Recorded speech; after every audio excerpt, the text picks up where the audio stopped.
Punchinello was burning to get me. The feeling was mutual. He was trying to put out my flames with gasoline.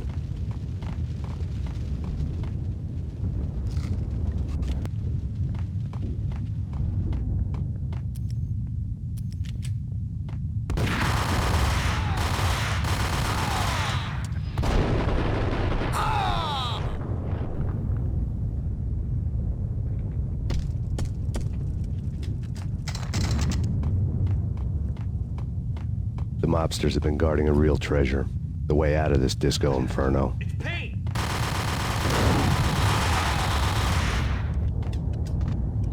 Got him dead!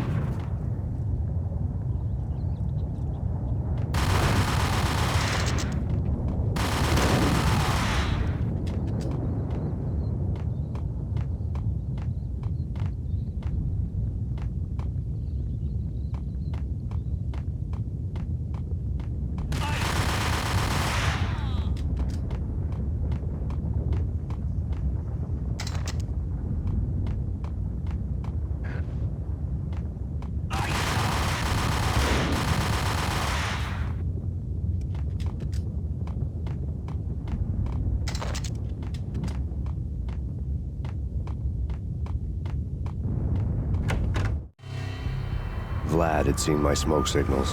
The Mercedes was revving to go, almost drowning out the Banshee wail of the sirens. You coming? We'll drop you off at the Punchinello Manor. Sounds good to me. When this is over, look me up. I could use a professional like you. I'll keep that in mind.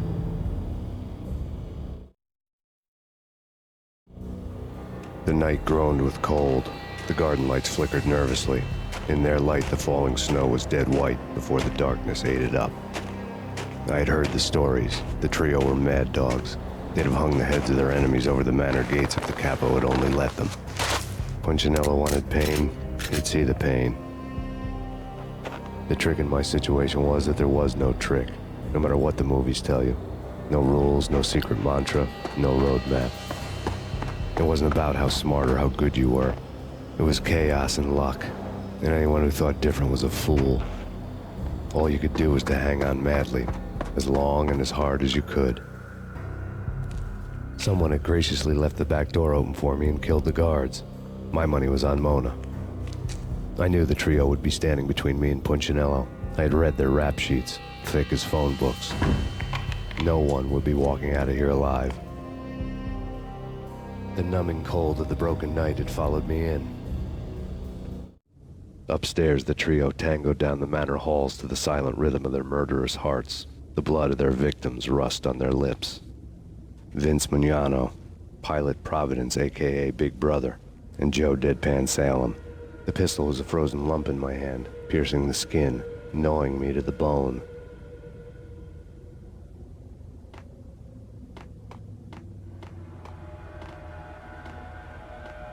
Payne!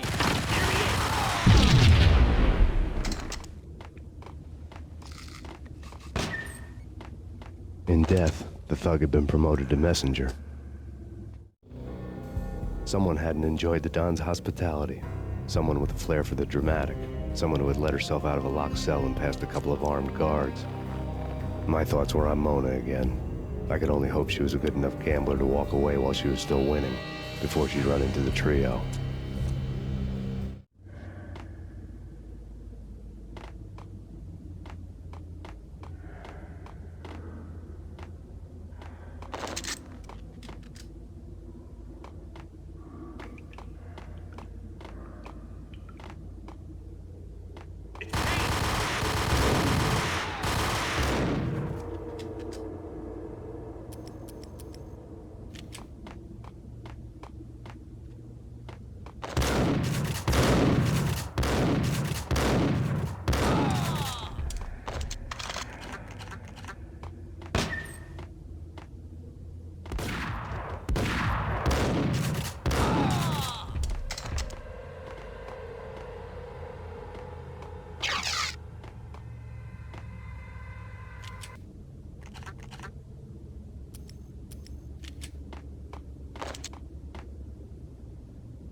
It didn't. The word on Lisa Punchinello was that she was a bit of a witch. The tarot cards on the kitchen table fit the picture. They weren't my kind of cards, but I was willing to take a crack at the hand Mrs. Punchinello had dealt. The first card was the Tower. Maybe that was supposed to be the manor. It got easy after that. The devil was the master of the house, and death was me, coming for him. Take me long to run into the trio.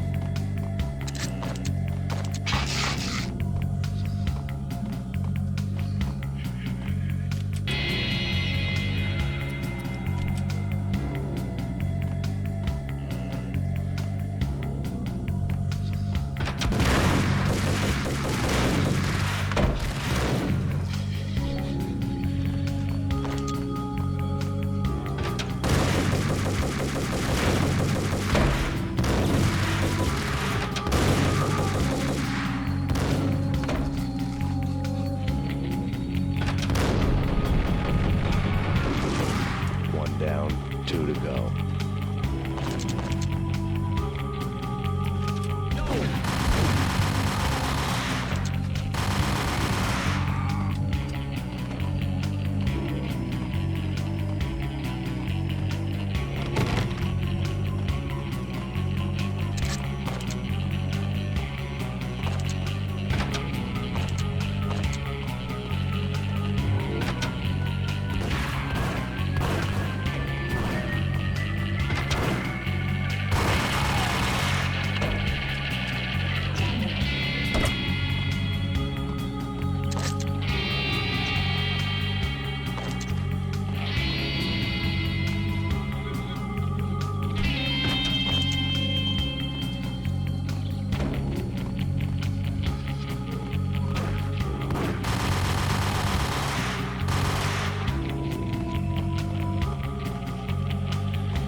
stopping him! This will stop anything. Stay tough.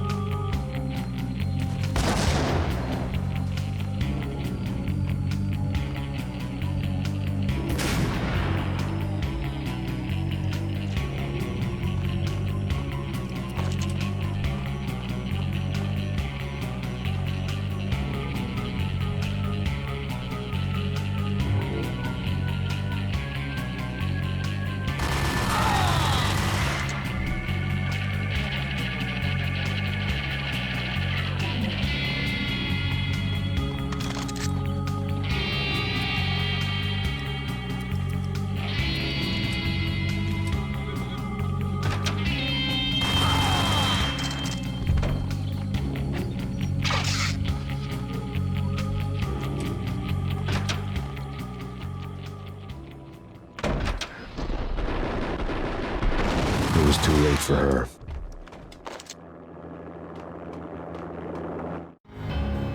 You're a real angel, Max. I couldn't tell whether it was Mona or her sister. The body was a mess. The sick bastard had really gotten a kick out of it. Seeing her lying there got me thinking about another woman's body on another bed. Got me thinking about a fallen cradle.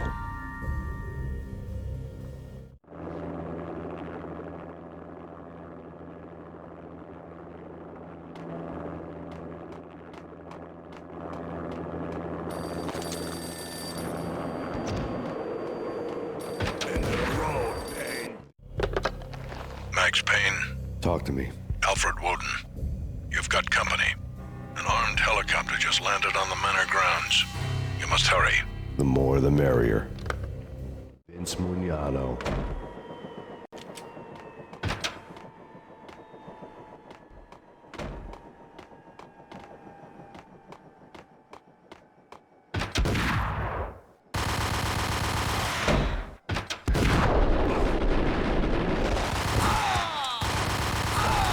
Punchinello's trio was done for.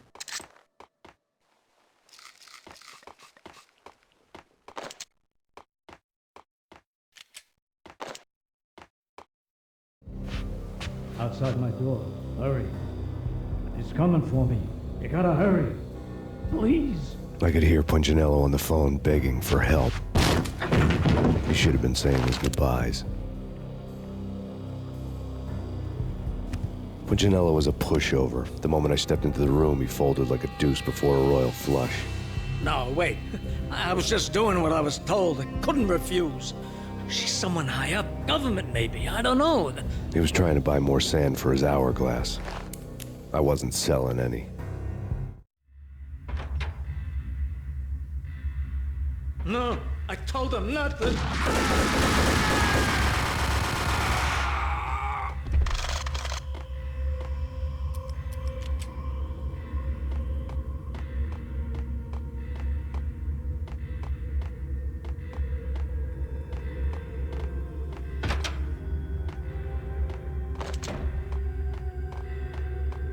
Drop it. Don't move.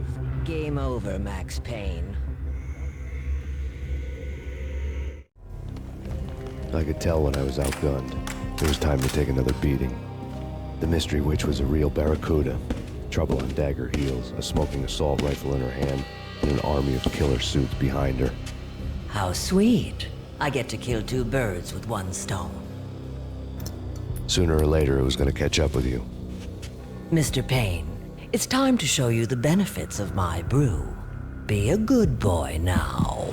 You'd find that Lady Luck was really a hooker. You were fresh out of cash.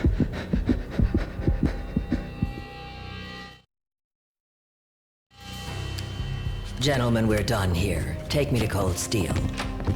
She had just given me an OD of Valkyr. I could feel green fire eating my brains.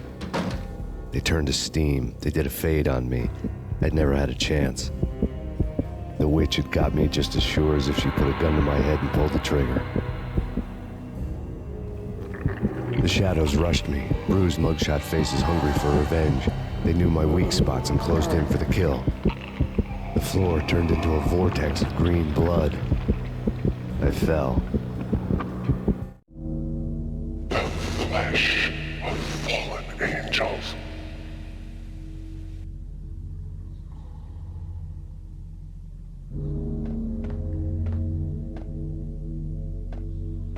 Who's there? Max? Max, is that you? Max? Where are you, Max? Please.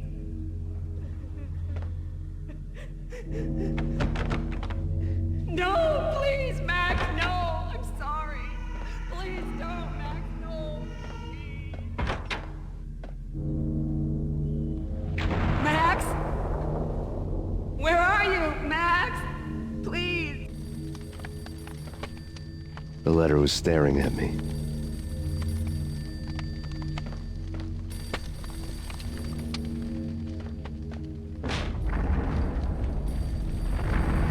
The weird piece of paper looked dangerous.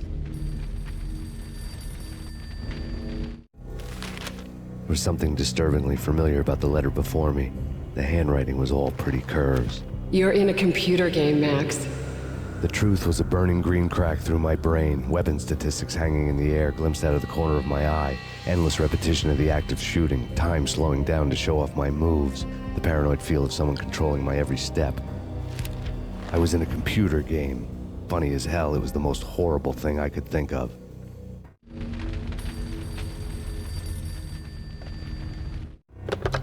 Don't lose it. It's Valk here. The drug. Snap out of it. Try to remember. It was a bad line in a prank call, someone spouting insane babble. I couldn't make sense of it. But I had an overwhelming sense of deja vu, and the caller's voice sounded oddly familiar.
Max, something happened at the office today.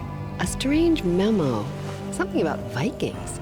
Honey, I gotta run. You can tell me all about it this evening. Have a nice day, darling. The bullet holes were rubies on her chest, blood glowing on her ivory skin. She was so beautiful. The killer was smiling. The flesh of fallen angels. Slowly, the green nightmare faded, leaving dark stains on my soul that would never come off. I felt like flatlining. I was all shook up. I woke up in a cold sweat, sick and tired to the bone, lying in a puddle of my own puke. The hag had said take me to Cold Steel before it had all gone crazy. It was a clue, the only one I had. It took me forever to crawl back to my feet and hit the road, but when I did, I drove straight to Cold Steel Foundry outside the city. There was a whole lot of action around the place for a freezing winter night. Trucks coming and going, men running. I had the drop on the mystery witch. She thought I was dead. I was on her blind side. I was going in. The bad trip had put me in a crazy mood, adrenaline pumping through my aching veins. Staggering on the mill roof in ice and snow and wild wind, I was a ninja. My kung fu was strong. I wasn't kidding anybody. At best, I was Superman on Kryptonite about to fall through a skylight, down to where it was all going down. A half-abandoned industrial area in the middle of nowhere. The factory was a perfect front for any number of illegal activities.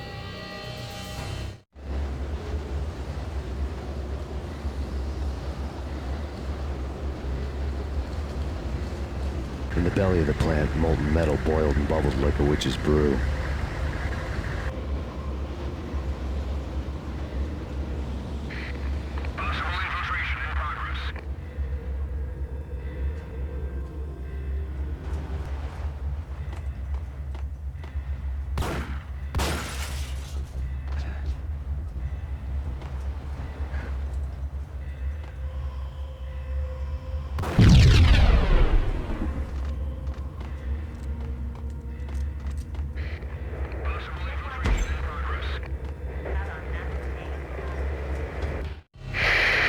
Life-threatening weather conditions.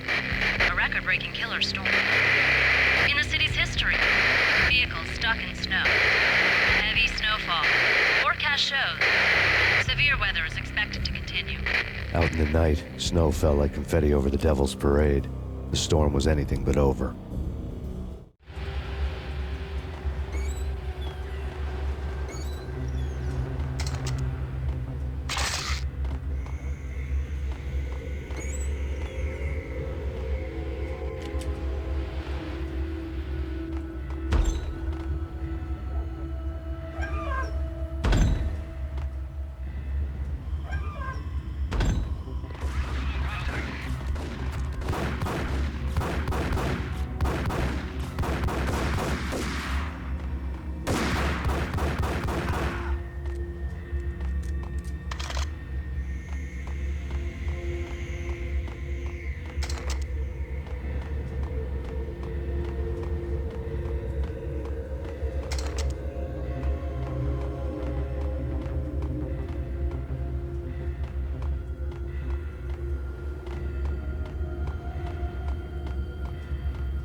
Pursuit of the intruder.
Casualty status?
Can you believe it?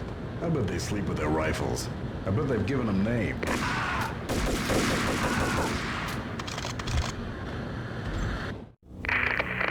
Perimeter breached. The facility has been compromised. Repeat, the Deep Six has been compromised. Initiate Operation Deadeyes. The walkie-talkie military lingo could mean only one thing. They were getting ready to destroy the evidence and vanish into the night. I was so close. The hidden truths were just around the corner.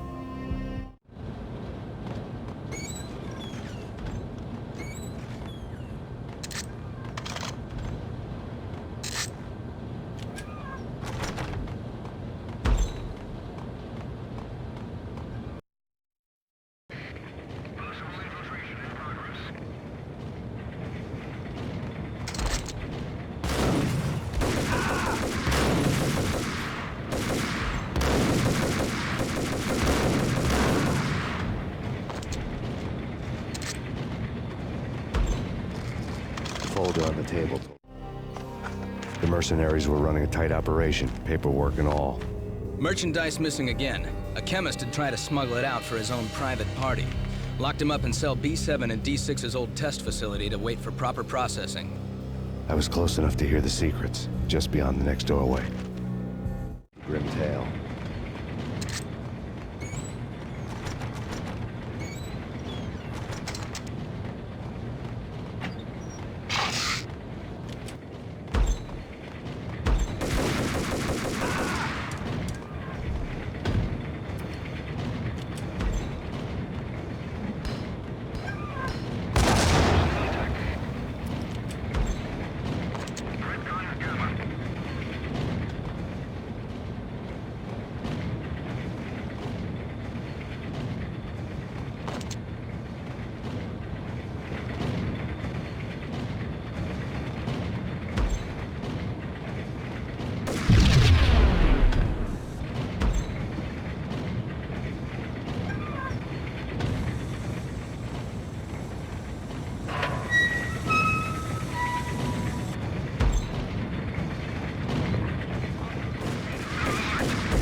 The monitor showed me the way.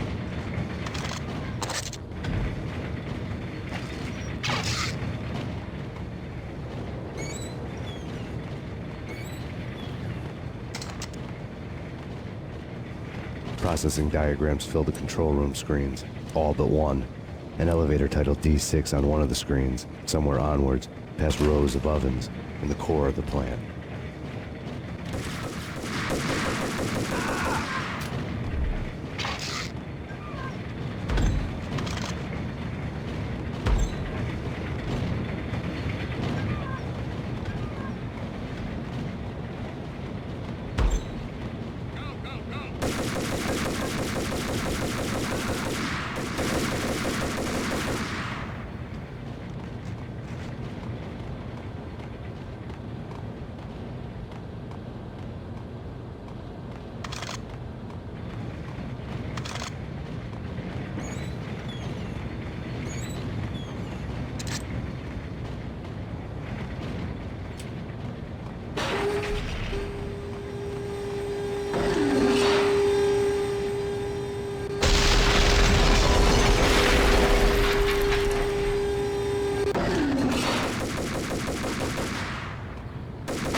I'd taken on the role of the mythic detective, Bogart as Marlowe, or as Sam Spade going after the Maltese Falcon to unravel all the mysteries.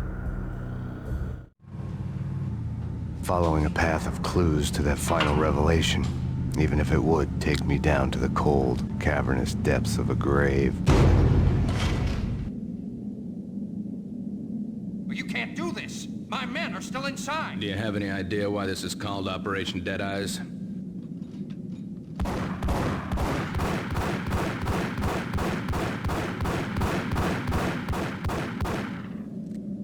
I think he's dead already. Let's do it.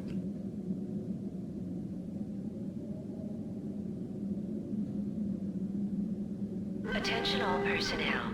The self-destruction sequence has been initiated.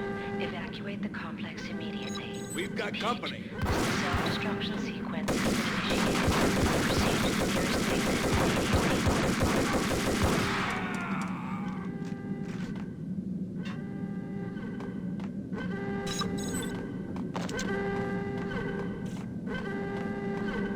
I had seen the logo on the floor before.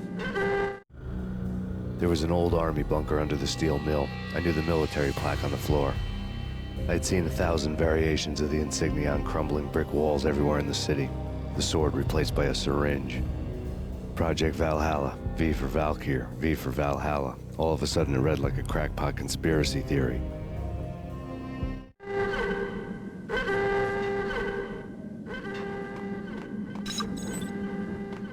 Abort! Abort! The self-destruction sequence has been...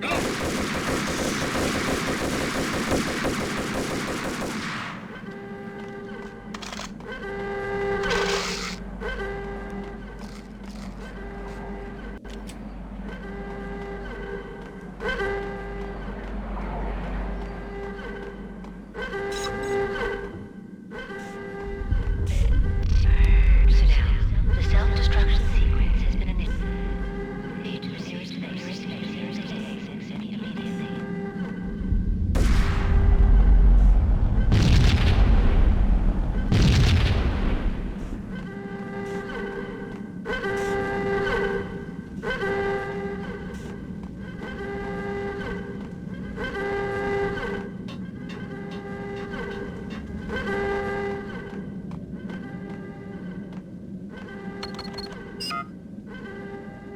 Like everything else in the Valkyr case, the door code was a mystery to me.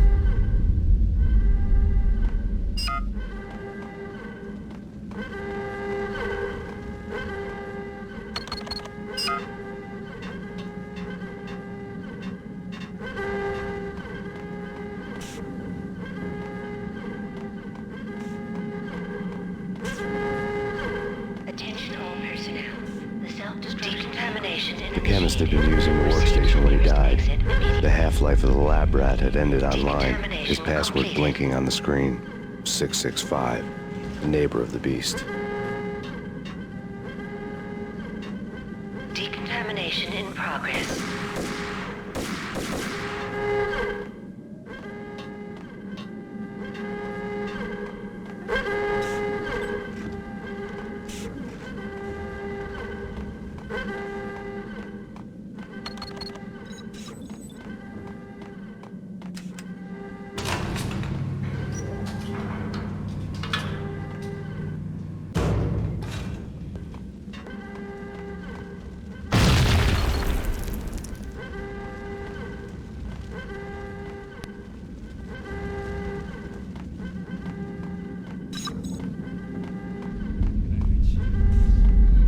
Attention all personnel.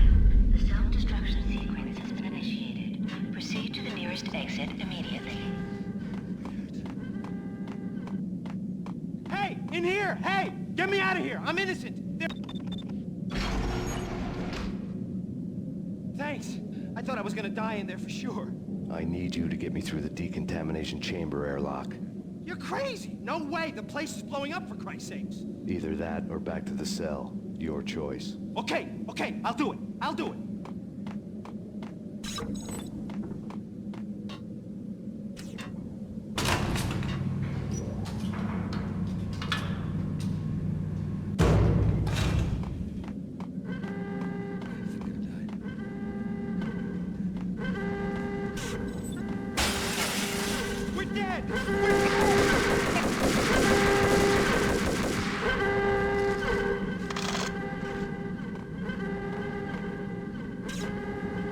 Attention all personnel. The self-destruction sequence has been initiated. Proceed to the nearest station of decontamination in progress. Bad. Decontamination.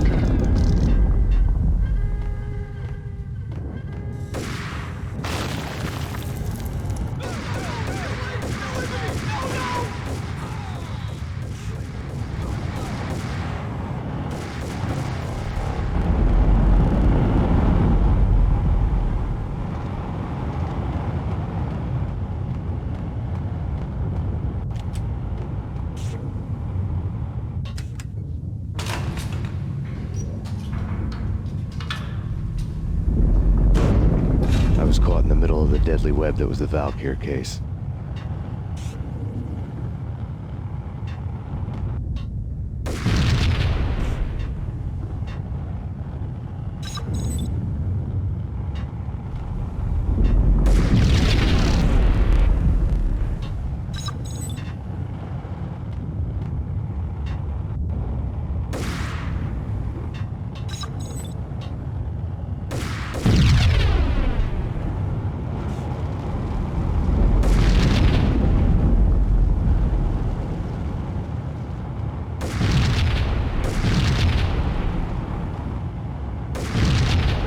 One of the lab terminals.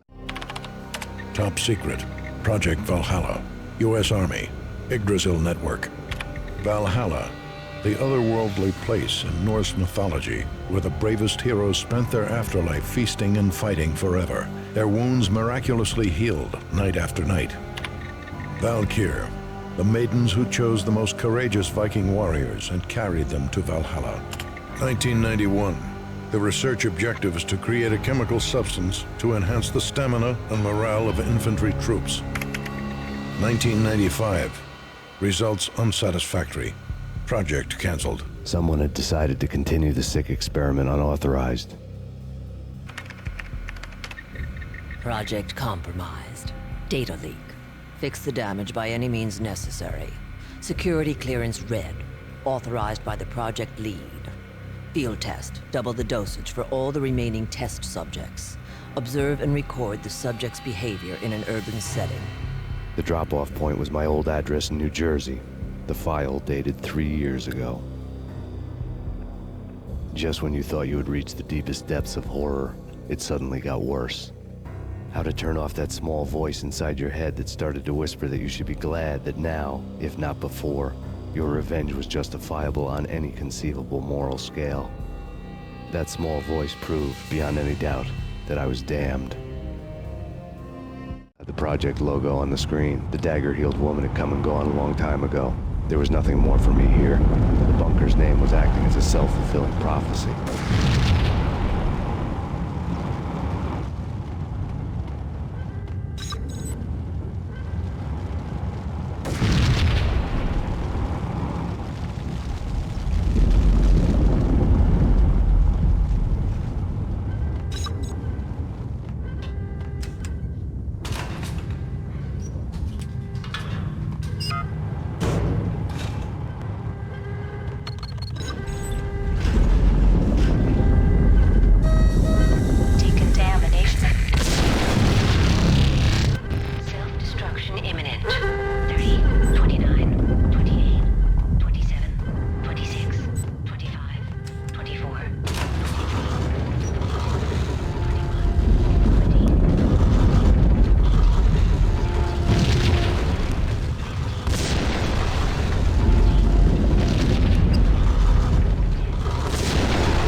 Piece together a jigsaw, and the final picture is you finishing that same puzzle. A mad, green-eyed killer standing behind you. An urban legend come true. The Project Valhalla test subjects had been the mad junkies who had murdered my loved ones. The rest was simple body count math. It all pointed to her. Ms. Valkyr. The factory went up in a fiery inferno behind me. All my leads were dead, turned to smoke and dust. I'd lost my way. I hadn't slept in a million years.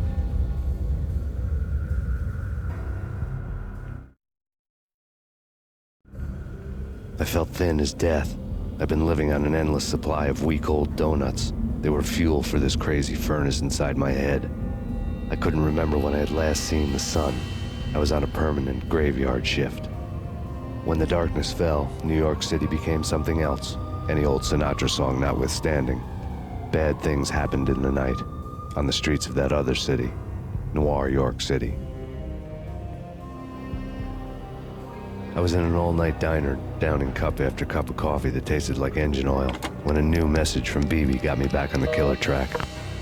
What the hell happened at Roscoe Street? Maxie, I'm going out on a limb here. We need to talk this through, come up with a plan. 2:30 a.m., the Choir Communications Garage. The more I thought about Alex's murder and the frame-up, the more it felt like an inside job. I should have seen it coming. BB had sold me out, and now he wanted to finish what he'd started. The garage was dead. BB showed up in his tailor-made suit, gold watch, and cufflinks to match, all way beyond a cop's pay. Maxie. Oozing suave charm, he was guilty as hell. What the hell does BB stand for anyway? Backstabbing bastard? Come on, don't be like that. Have a cigar. I don't smoke. Maxie, you have no idea how big this is. It's huge. You have no idea. I think I do. You're a bribe-taking bent cop who sold out his partner. Those mobsters in the subway were a dead giveaway. Hard to miss. Bet it was exactly like this with Alex. Up close and personal. You can't win this one, Max. No, but I can make damn sure none of you do either. BB turned out to be another cardboard cutout bad guy.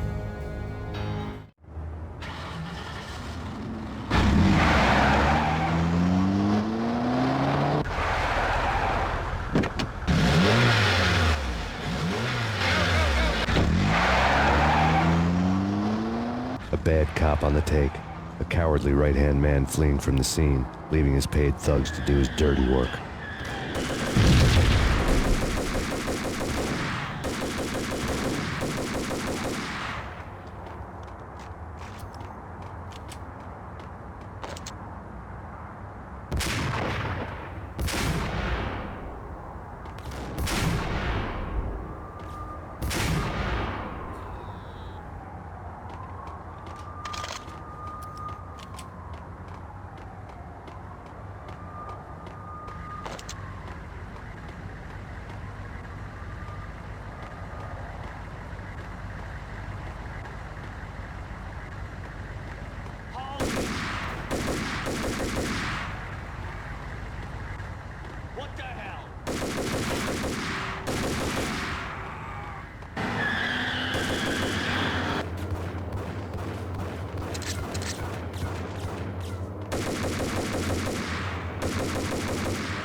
reports of a fire at the Punchinello Manor in Westchester.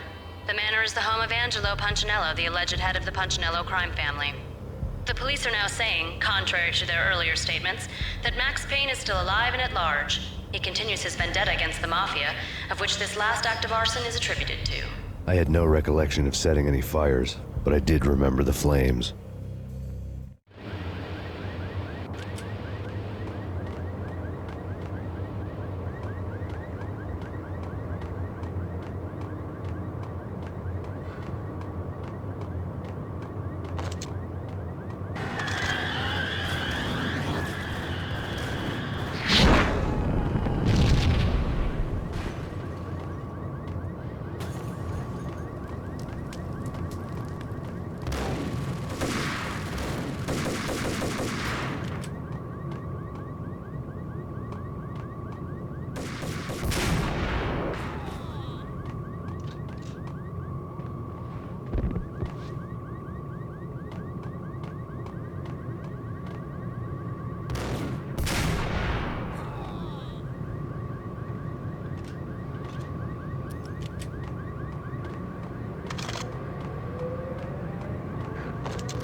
Come out wherever you are. You know, I really hate people who refuse to see the inevitable, refuse to do the smart thing.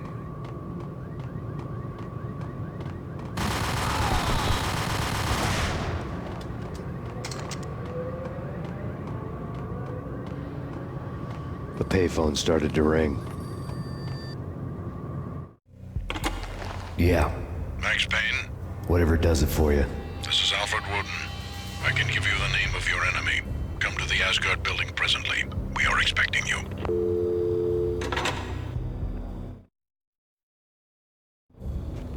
Woden was waiting for me on the steps of the old building. Mr. Payne, let's go inside. The others are anxious to begin. The others?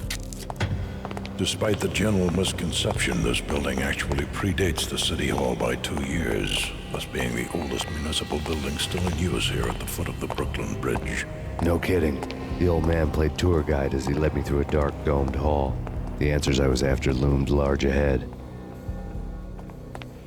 Mr. Payne, I would like to introduce you to my colleagues in what we call the Inner Circle. You've been watching too much X-Files. You have seen the files on Project Valhalla. We can fill the gaps, provide you with the information missing from those files. We were all involved in the early stages of the project during the Gulf War. What's the catch? We would very much like to blow this thing wide open, but our hands are tied. Her name is Nicole Horn. She was the key figure in Project Valhalla.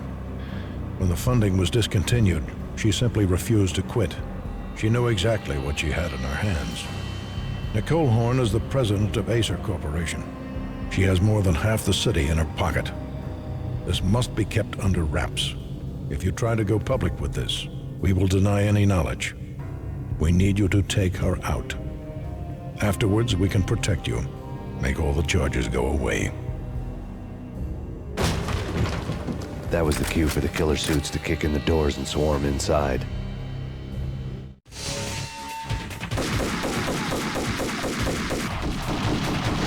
It was an impressive floor show, but I decided to leave early anyway. It was only a one-story fall. Lucky me.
One of the monitors. On screen, the so-called corpse of Alfred Woden stood up, miraculously waking from his dirt nap, looking smug among his dead pals. In the land of the blind, the one-eyed man is king. I didn't know how he'd pulled it off, but it was a pretty slick way to get out of all his promises. Most of what he had said fit too well to be a load of crap. Showed what was left of the Inner Circle.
And what is your answer to those saying that he is actually providing a service long overdue to the city? This crusade nonsense has gone too far. He's out of control. It must stop.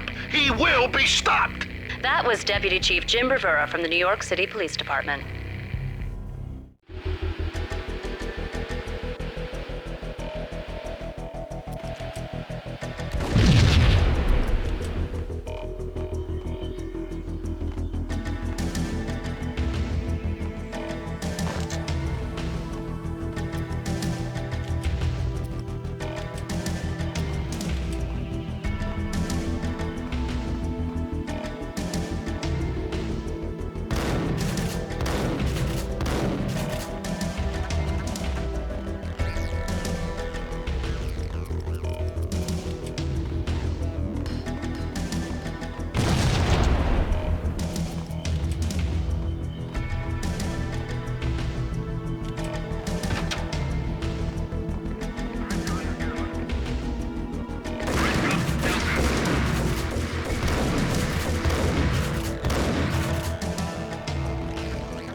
A videotape lay on the desk.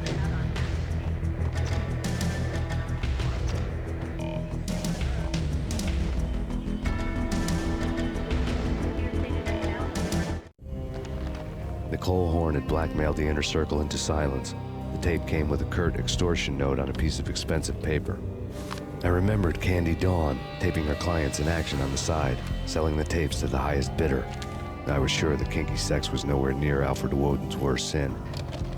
But I had a feeling that when this was over, any collateral would come in handy.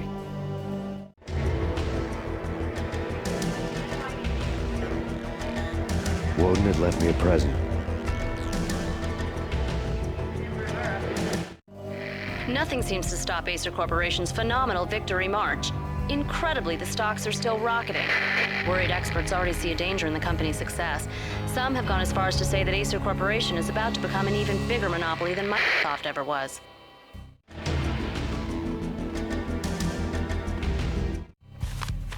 Woden had taken care of my mission preps with military precision. The critical areas in the Acer Corporation headquarters blueprints were circled in red. The president's office was at the top of the building, right below her penthouse suite. The elevators were controlled by a security computer, part of the mainframe located underground below the building. The high-rise was sealed as tight as a sci-fi fortress.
Cassidy and the Sundance Kid. My hero's end. Yo, hey, hold it.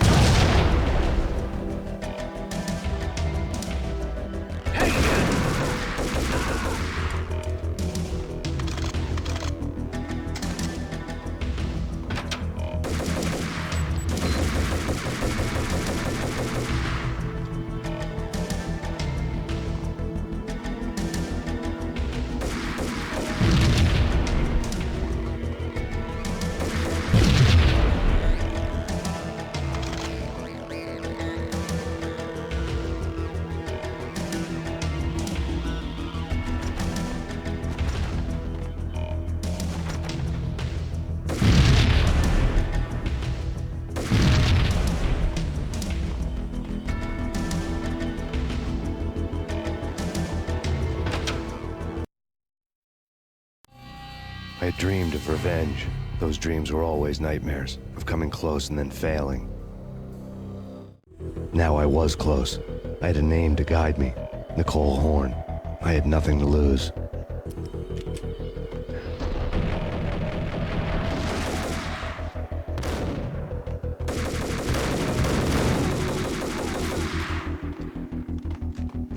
The Inner Circle had quit. Project Valhalla had not been the only thing the Inner Circle had been involved in. There were rows of cabinets full of files. The Serpentine Secret Society went back a long way, always pulling strings from the shadows. I couldn't say I was sorry. Woden's move in some Byzantine power game had cut the Circle's membership roster to 1. The old man wanted me on cleanup duty. It was my mess, too. Quite a track record.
CIA, FBI, you've seen one, you've seen them all.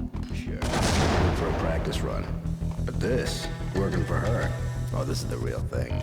The money's astronomical.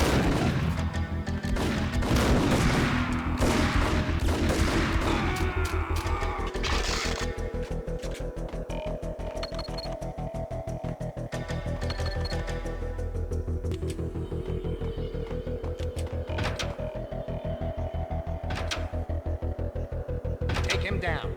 Shoot to kill. Let's finish this.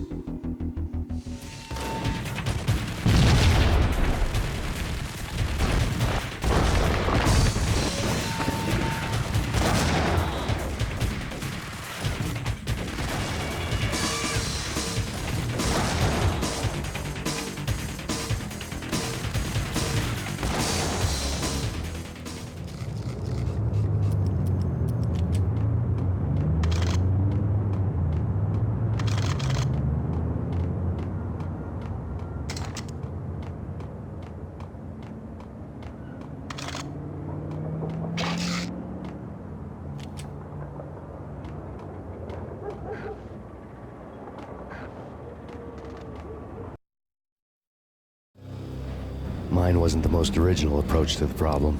It wasn't as if it hadn't all been done before. An eye for an eye, the first principle of revenge. Old as dirt, still going strong. The cardinal rule in going after someone with an intention to kill was not to make it personal, which it almost always ended up being anyway. It did with me. I took my time, cruising around the city in the snow. There was no hurry. I knew what I had to do now. I took my time, thinking about it, building up the rage. When I was ready, I parked the stolen wheels at the front entrance of the Acer Corporation headquarters. Got out, got in, got cracking. I had a bullet with Nicole Horn's name on it. I had 10,000 bullets with the Hag's name on them. She had ultra-high-tech security systems, enough mercenaries and weaponry to start World War III. There was no fear. New York disappeared behind a veil of snow. I had crossed the threshold. This was her domain, sleek and sexy and soulless, all glass and steel. A place of color-coded security key cards, metal detectors, and surveillance systems.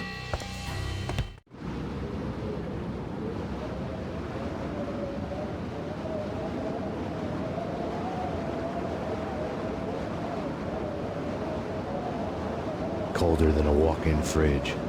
Cold as a gun.